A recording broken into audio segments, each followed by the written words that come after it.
You're looking at two of the most extreme Aston Martin road cars ever built, the Vantage GT8 and Vantage GT12.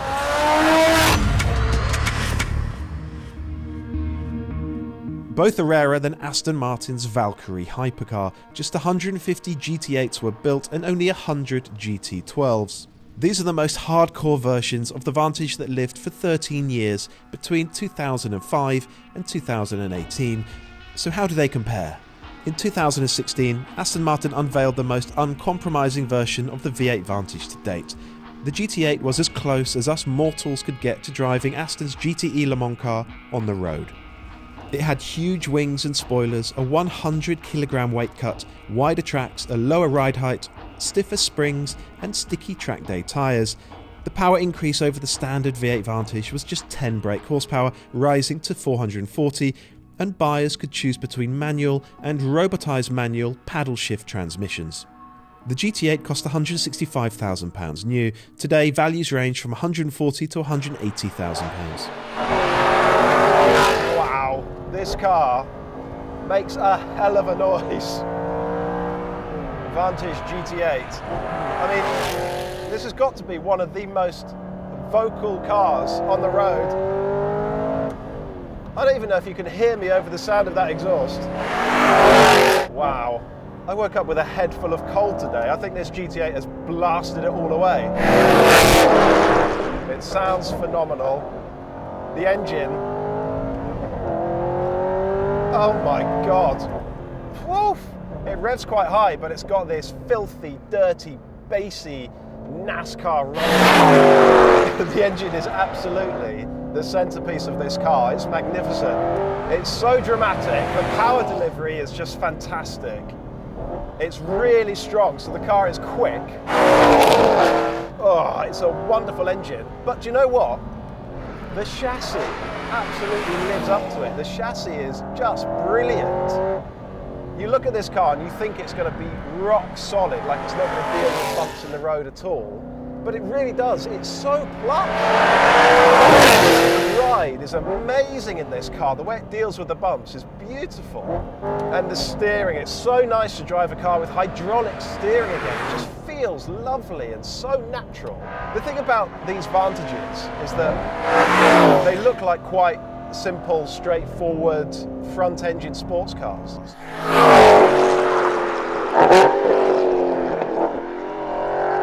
But actually, their mechanical layout is perfect. They are front-engine, but the engine's so far back that really they're front mid-engined. They've got double wishbone suspension all round. The gearbox is at the back, it's a transaxle, which means the weight distribution is really good. And so they handle beautifully. And it's just such a lively, feelsome, communicative car. You're so connected to it. And the experience, the sense of occasion is just off the dial. Let's talk about the gearbox, because it's a robotised manual. It's not a conventional auto, it's not a twin clutch gearbox at all. And the key to it is lifting off the throttle when you pull for an upshift. In that sense, you have to treat it like a conventional manual. If you don't do that, the thing is horribly slow and jerky. But lift off at the right time, just quickly like that, and it's actually fine. And the downshifts, they're really quick. So maybe this car would be better with a more modern paddle shift gearbox. But once you suss it out, it's not a problem for me. I really adore this car. It's so fun to drive and so exciting. What the hell is this car going to be like with 4 more cylinders and another 160 horsepower? You want to be a better driver. I know this because everybody who loves cars wants to become a better driver, and I'm going to help you do just that. This is Steve Sutcliffe. He's maybe the best driver that car journalism has ever produced. He once lapped Jenson Button's Formula One car around Silverstone within half a second of the official test driver. He's that good.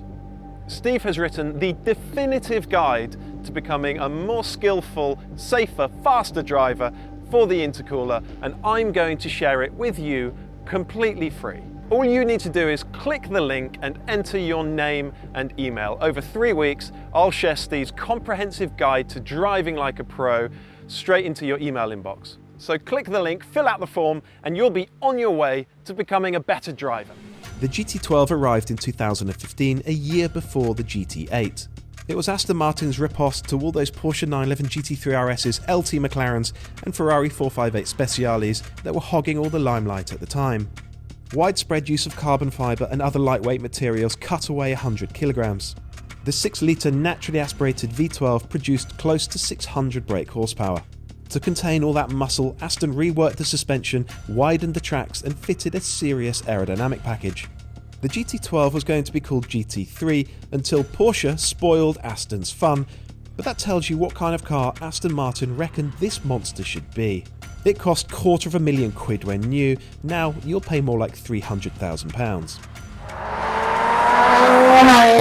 I love the V8 in that GT8. It's a great engine. But a V12, well, it's a V12, isn't it? The V8 has a deep, dirty, bassy, angry soundtrack. This V12, it's more cultured, it's more tuneful, it's more of a shriek. It's an amazing sound. Like an old Formula One car. I can't believe I've driven a car today that has a better engine than the GT8. This GT12 does. It's also got way more power and torque, so the car is faster. But when you put your foot down in second, even third gear, you have to be careful because this has got so much torque that it's so easy just to spin the wheels up. Even with the DSC on, I mean, it's a cold day. The roads are not that grippy today, so that's not helping. But given that this has got big fat tyres on the rear, given that it's a transaxle car, so there's plenty of weight on the back axle, how easy it is to spin up the tyres is just ridiculous. But that's a massive 6-litre V12 for you. I know we talk about Ferrari V12s, Lamborghini V12s, but this Aston Martin naturally aspirated V12, particularly in this state of tune, it's one of the all-time greats. Gearbox, well, it's the same deal as the GT8.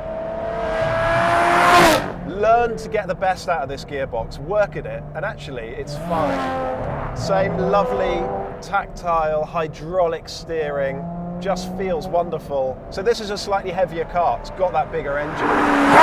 And because of that, clearly the spring rates are a bit stiffer, so it's slightly firmer.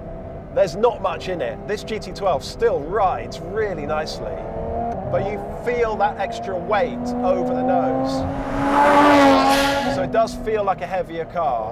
The front end just needs a little bit longer to tuck into a corner. But honestly, it's only when you drive them back to back on the same road that you sort of notice these differences in terms of handling, in terms of steering, in terms of ride. I'm so impressed with the way these cars drive. It's so hard to choose a winner between these two cars. They're both wonderful.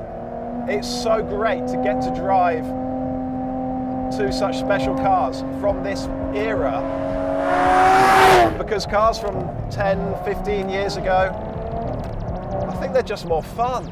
Do you prefer a great chassis or do you prefer a great engine? That's what it comes down to, GT8 versus GT12. But either way, they are both wonderful cars.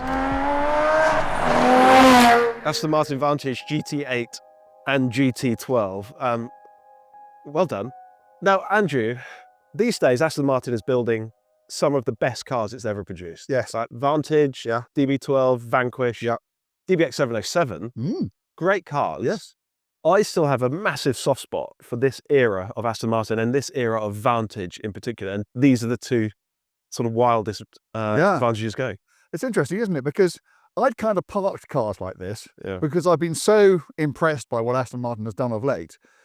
I've forgotten these cars, but you need to come and get back in them. And in fact, get back in the most bonkers examples of them to realise just how, well, exciting They still are. They're so exciting. And although they may not be as fast as the absolute nut jobs they produce these days, goodness me, they're no less exciting, are they? There was a switch in Aston Martins and frankly in all cars several years ago. They sort of switched from being analog to digital. Yeah. And these are very, very analog cars, aren't they? Very analog cars. They are loud. They're full of feel. Lots of cylinders, naturally aspirated. Loads of drama. Loads of drama. The noise. Yeah. Both of them. Honestly. Okay. What are we actually dealing with here? Well, let's talk about the GT8 to begin with, this grey one. This is the V8 car. Now, these are trading hands for around £150,000, maybe a bit more, up to 180. I think, given how scarce they are, and unlike the GT12, you can get one, this one doesn't, but you can get one with a stick. Yeah. That strikes me as value. It really does. It does. These cars are definitely under the radar, maybe because combined there's only 250 of them. The Valkyrie is more common than these two combined. Yeah. So, I mean, just think about that for a second. More Valkyries out there than these two combined. So not including people who've actually had major offs in these cars, because they're probably less than 250 now, aren't they? I would have thought so. So they are rocking horse rare. I certainly didn't appreciate how rare they are. No, they're super, super rare. And so actually people don't really talk about them the way they do GT3 RSs, the way they do 458 Speciales, LT McLarens. Yeah, but they're much more scarce. And are they any really less exciting? I'm sure those other cars will dust these two on track, right? That's a different question. We're not on track today. No, and we're not talking about straight line performance or cornering grip. We're just talking about visceral excitement. Yeah. What gets you and I up in the morning. Yeah. So how exciting is the GT8 then? I did about, almost 10 years ago, I did a 24-hour race in a GT4 one of these. And when I got back in this, that's what it reminded me of. Was it? Certainly the noise. Yeah. I saw uncorked 4.7. This one has quite naughty exhaust on it. And yeah, it was lovely. And it feels, you've got the hydraulic steering. It feels so connected. You have to get your head around the gearbox. This has got the robotized manual.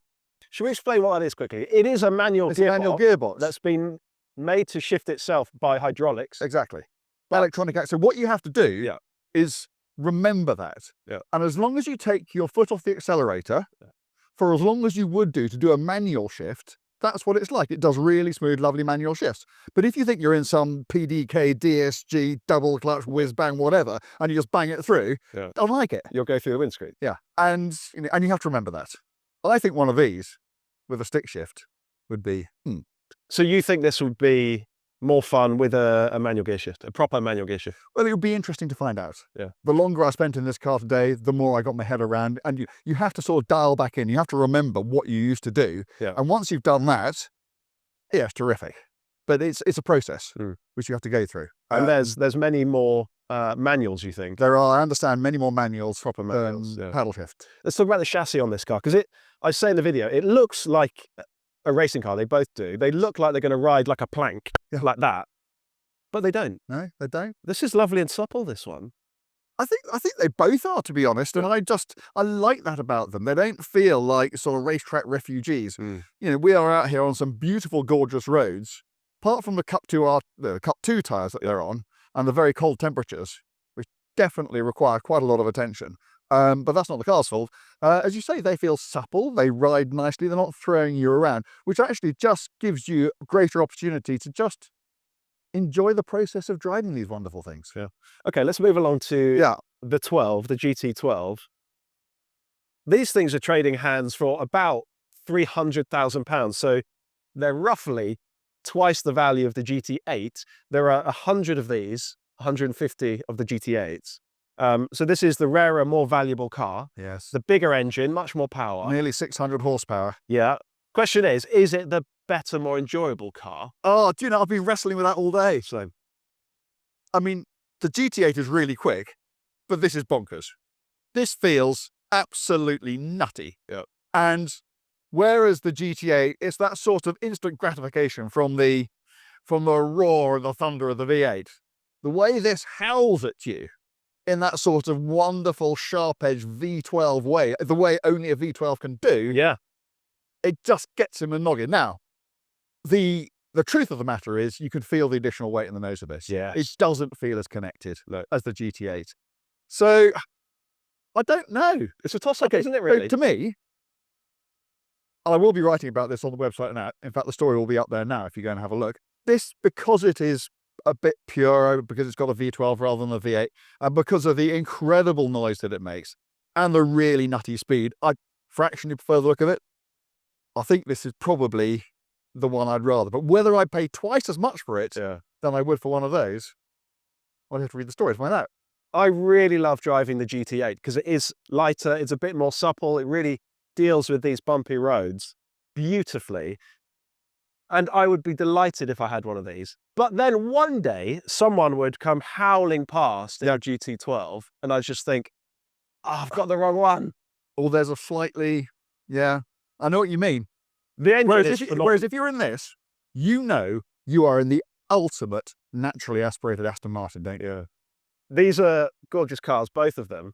And I suppose the takeaway for me is that there was an era 10, 15 years ago where cars had massive performance. They were reliable, they were safe, they had probably all the technology you need, but they still had feel. Yeah. They still had great soundtracks.